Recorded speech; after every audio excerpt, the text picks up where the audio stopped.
अल्लाह को हाजिर नाज़र जान के अपनी तशख़ीस के मुताबिक मैं ये बता रहा हूँ, बाबर आज़म साहब के ऊपर नज़र बद भी है और पुरानी है, और जादू के असरात भी हैं, और जादू एक किस्म का नहीं है, कई किस्म का है। हमने एज अ टीम नहीं अच्छा खेला। हमारी क्रिकेट टीम को क्यों नहीं है समझ आ रहा कि आप जिस काम के लिए जा रहे हैं वो क्यों नहीं कर रहे आप? फिर मूड खराब कर दिया। नहीं करना है, ये बात तो करनी है। एक लिमिट होती है बेइज्जती करवाने की। पाकिस्तानियों ने बाबर की इतनी बेइज्जती करी है कि अब वो बेचारा, मतलब वो, उसको कोई फर्क ही नहीं पड़ता। हिंदुस्तानियों ने भी उस पर जादू किया होगा काला, ताकि वो ना चल सके। और विराट जो है वो ज्यादा, ये तो आप बता रहे हैं खुद से ना, फिर मुझसे ना पूछें। मुझे ये आइडिया है, ये लगता है। Where do you think you need to improve? Look, always improve improve in the cricket. You never satisfy every day. You learn a lot when you are in the pitch. You so in the batting see different quality of bowling against quality of bowling. So घर से निकलने की क्या जरूरत है बेटा, घर ही बैठना था। क्यों आगे इतना अपना कीमती वक्त जाया किया, खेलने आगे क्या जरूरत थी? क्या बुरी परफॉर्मेंस है बाबर आजम की। मैं इस टाइम ये सोच के एक बात कर रहा हूं, ये नहीं सोच मैं डिफेंड कर रहा हूं उसको।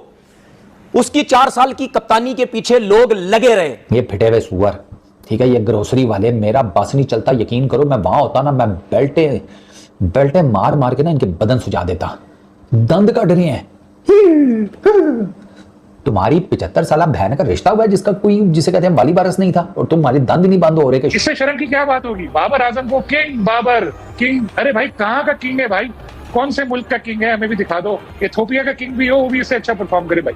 थोड़े तो रन बनाओ भाई, किस तरह से खेल रहे हो? 92 पे सारी टीम बुक। मेरा ख्याल है पार्किंग में स्कूटर खड़ा था और इनको ड्रॉप करने के बाद वो स्टार्ट ही रहा कि अभी आ जाएंगे। इस 2 साल के अंदर जो आया उसने पाकिस्तान टीम को बर्बाद किया। तो पाकिस्तान क्रिकेट जो है वो एक मजाक बनी हुई है, टीम की कारकर्दगी जवाल की तरफ नामजद है। अब आप देखें वेस्ट इंडीज की टीम जो 10वें नंबर पर थी ओडीआई रैंकिंग में, अब 9वें नंबर पर आ गई। पाकिस्तान की जो एशिया कप की टीम के बारे में बात हुई T20 की, तो पूछा गया सिलेक्टर से कि जी बाबर और रिजवान कहाँ हैं। कहता है शायद आपको पता नहीं है कि वो तो ओडीआई के प्लेयर हैं, ये T20 की टीम की बात कर रहे हैं। ऑफिशियल प्रेस कॉन्फ्रेंस में बोला है। बड़े प्लेयर, रिपोर्टर पूछ क्यों रहा है, वो बता क्यों रहा है। बाबर आजम किसी को बर्दाश्त नहीं है।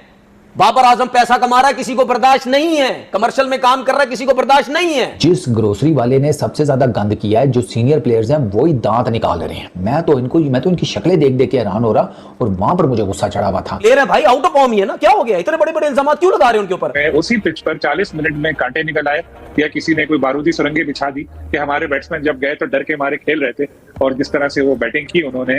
अब वक्त आ गया है कि एक बड़ी सर्जरी की जरूरत है पाकिस्तानी टीम में, पाकिस्तान की टीम मैनेजमेंट में, पाकिस्तान क्रिकेट में। जब ब्यूरोक्रेट्स पाकिस्तान क्रिकेट को चलाएंगे तो फिर अल्लाह ही हाफिज है, और यही हमें दिन देखना पड़ रहा है। इतने लोग दिल बर्दाश्त है कि वेस्ट इंडीज की टीम से आप 202 रन से हार रहे। पाकिस्तान का नाम बदनाम करने वाले, क्या इनको इंडिपेंडेंस डे मनाने की इजाजत है?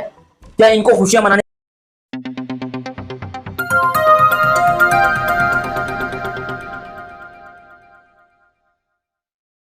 क्या बुरी परफॉर्मेंस है बाबर आजम की। मैं इस टाइम ये सोच के एक बात कर रहा हूं, ये नहीं सोच मैं डिफेंड कर रहा हूं उसको। उसकी 4 साल की कप्तानी के पीछे लोग लगे रहे। पहले मैंने आपको सरफराज को बोला किस वजह से उसको हटाया। जब सरोगेट कंपनी का सिलसिला शुरू हुआ, उससे पहले तो बाबर आजम बिल्कुल ठीक था। जो उस टाइम चेयरमैन था, जब सरोगेट कंपनी का सिलसिला शुरू हुआ, जब पट्टी लगाई गई पीएसएल पे कि नहीं जी ये नहीं होगा, और उस वक्त की जो गवर्नमेंट थी, सुनो रिजवान ने फिर बाबर, ठीक है, उस वक्त की जो गवर्नमेंट थी उसने स्पेशल एक नोटिफिकेशन दिया कि भाई सरोगेट कंपनी नहीं चलेगी अब पाकिस्तान क्रिकेट के अंदर, ठीक है, सब कुछ हुआ। वहां से आपको बाबर आजम और रिजवान खुटकना शुरू हुए।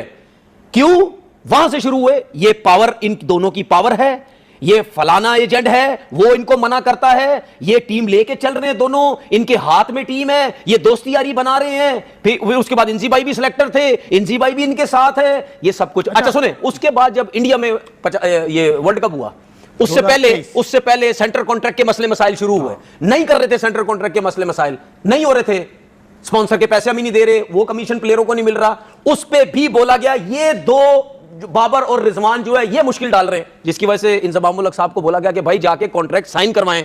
उन्होंने जाके साइन करवाए, उनके ऊपर भी इल्जाम लगाए गए।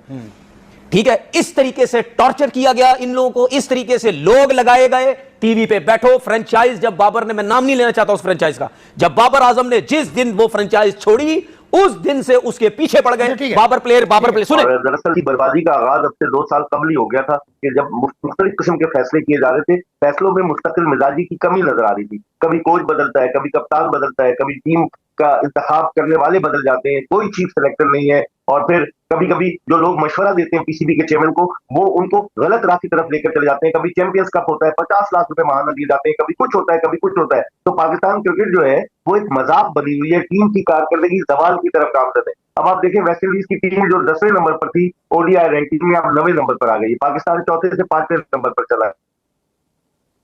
पाकिस्तान टेस्ट में किस पोजीशन पर है सबको पता है, 7वें नंबर पर है। टी20 में क्या कारकर्दगी, तो कारकर्दगी बजाय बुलंदी की तरफ जाने के दामी पस्ती की तरफ गामजद है। कौन है इसका जिम्मेदार? कोई तो आ गया है जो जिम्मेदारी कबूल करे, कोई कबूल करने को तैयार नहीं।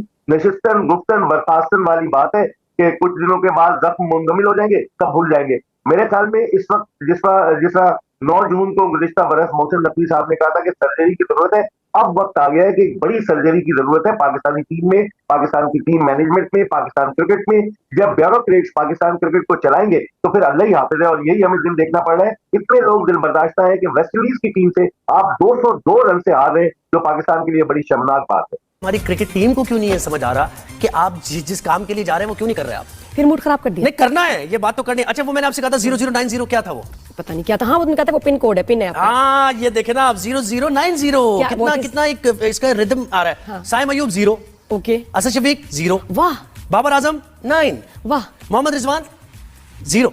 मैं कह रही थी घर से निकलने की क्या जरूरत है बेटा, घर ही बैठना था। हाँ। क्यों आगे इतना अपना कीमती वक्त जाया किया, खेलने आगे क्या जरूरत थी? अब्दुल्ला शफीक 0, साइम अयूब 0, बाबर आजम 9, रिजवान 0, आगा 30, नवाज 13 और यूं 92 पे सारी टीम बुक। मेरा ख्याल है पार्किंग में स्कूटर खड़ा था। हाँ। और इनको ड्रॉप करने के बाद वो स्टार्ट ही रहा कि अभी आ जाएंगे। ऐसी धुलाई की है ना वेस्ट इंडीज ने आपकी, ऐसी जबरदस्त धुलाई की है, शायद होप को याद रखेंगे आप कि सारी उम्मीदों पर पानी फेर दिया। ये फिटे हुए सुअर, ठीक है, ये ग्रोसरी वाले, मेरा बस नहीं चलता, यकीन करो मैं वहां होता ना, मैं बेल्टे मार मार के ना इनके बदन सुझा देता। दंद कट रहे हैं। तुम्हारी 75 साल बहन का रिश्ता हुआ है जिसका कोई, जिसे कहते हैं वाली वारस नहीं था, और तुम्हारे दंद नहीं बंद हो रहे कि शुक्र है इस फरीजे से भी जान छूटी है। किस चीज की तुम्हें खुशी है? 34 साल बाद तुम 10 नंबर टीम से आ रहे हो, रैंक्ड 10 थी वो इस सीरीज में जब आए हैं, 10वें नंबर पर थी, जिसके अगले वर्ल्ड कप के चांसेस के घोड़े लगे पड़े हुए हैं। उनको ऑस्ट्रेलिया भी मार कर गया है, उनको समझ नहीं आ रही अपनी टीम के बैलेंस की। वो रैंक्ड 10 टीम तुम्हें सूत गई है 2-1 से, और उसमें से भी एक मैच तुम्हें 2 लड़कों ने जितवा दिया, इसने हसन नवाज ने और हुसैन तलत ने। जिस ग्रोसरी वाले ने सबसे ज्यादा गंद किया है, जो सीनियर प्लेयर्स हैं वो ही दांत निकाल रहे हैं। मैं तो इनकी शक्लें देख देख के हैरान हो रहा, और वहां पर मुझे गुस्सा चढ़ा हुआ था। ये ऐसे बेशरम है, ये ऐसे डीट हैं। ये हमारा कप्तान, उसकी तुम लोगों ने वो देखी है प्रेसर में उसने जो बातें की हैं, उसने सारा मलबा डाल दिया पहले 3 के ऊपर, कि वो पहले 3 विकेटें जो गिरी हैं, कि हमारी पहले 3 विकेटें असल में जल्दी गिर गई। साइम, अब्दुल्ला और वो क्या नाम है। नमस्कार, जय हिंद दोस्तों, आप सभी का फिर से स्वागत है वंदे हिंदुस्तान न्यूज चैनल पर। तो जैसा कि आप लोगों ने इस पूरे वीडियो के अंदर देखा, कैसे पाकिस्तान मीडिया, पाकिस्तान के एक्स खिलाड़ी और पाकिस्तान के यूट्यूबर अब पाकिस्तान टीम को रेल रहा है। दोस्तों मुझे सबसे ज्यादा हंसी इस बात पे आ रहा है कि बाबर आजम प्रदर्शन नहीं कर पा रहा है, तो ऊपर में पाकिस्तानियों का कहना है बाबर आजम का जो खराब प्रदर्शन चल रहा है वो भी इंडिया ने करवाया है। पाकिस्तान के स्टूडियो में बैठ कर एक मौलवी कह रहा है कि बाबर आजम के ऊपर काला जादू कर दिया गया है, और ये किया है बीसीसीआई ने, इसीलिए बाबर आजम अब प्रदर्शन नहीं कर पा रहा है। इन लोगों का घटिया सोच देखिए दोस्तों, जब वर्ल्ड कप में इंडिया से पाकिस्तान हारा था तब भी ये लोगों का यही कहना था। हार्दिक पांड्या ने जो आउट किया था बाबर आजम को, तब भी इन लोगों का यही कहना था कि बाबर आजम को आउट करने के लिए हार्दिक पांड्या ने जादू टोना किया है, कोई मंत्र मारा है, तब जाके बाबर आजम आउट हुआ है। और इन लोगों का सोच यही तक नहीं रुकता है। और जब इंग्लैंड के साथ इंडिया ने मैच को ड्रॉ कर लिया, यानी कि जो टेस्ट सीरीज था उसको ड्रॉ कर लिया, तब भी दोस्तों इन लोगों का ये कहना था कि इंडिया ने वैसलीन लगा के बॉलिंग किया है, इसीलिए इंडिया इस टेस्ट सीरीज को ड्रॉ कर पाया है। इन लोगों का सोच दोस्तों इतना ज्यादा गिरा हुआ है, ऐसा ही दोस्तों ये लोग इंडिया का बुराई करता है। फिर अपने खुद पाकिस्तानी टीम को ये लोग नहीं सुधारेंगे, बस इंडिया का इन लोगों को बुराई करना है। कुछ भी हो जाए बस इन लोगों को इंडिया का गलती ही दिखता है। तो जब हर मैच के ऊपर फ्लॉप होता जा रहा है, तो इसके ऊपर भी ये लोग बीसीसीआई को कह रहा है कि इन्होंने जादू टोना कर दिया है। इनका ये कहना है कि इंडिया कभी नहीं चाहता कि बाबर आजम अच्छा प्रदर्शन करे।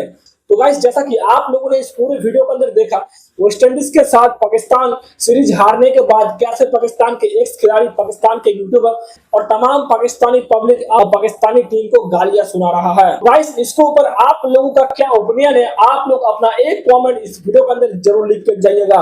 और अगर दोस्तों आप लोगों को ऐसे ही क्रिकेट रिलेटेड पाकिस्तानी मीडिया का वीडियोस देखना पसंद है तो बस आप लोगों को छोटा सा और एक काम करना है, वंदे हिंदुस्तान न्यूज चैनल को सब्सक्राइब करके साथ में बेल आइकन नोटिफिकेशन को ऑल पे सिलेक्ट कर देना है, क्योंकि मैं हर रोज ऐसे ही क्रिकेट रिलेटेड पाकिस्तानी मीडिया का वीडियोस लाता रहता हूं।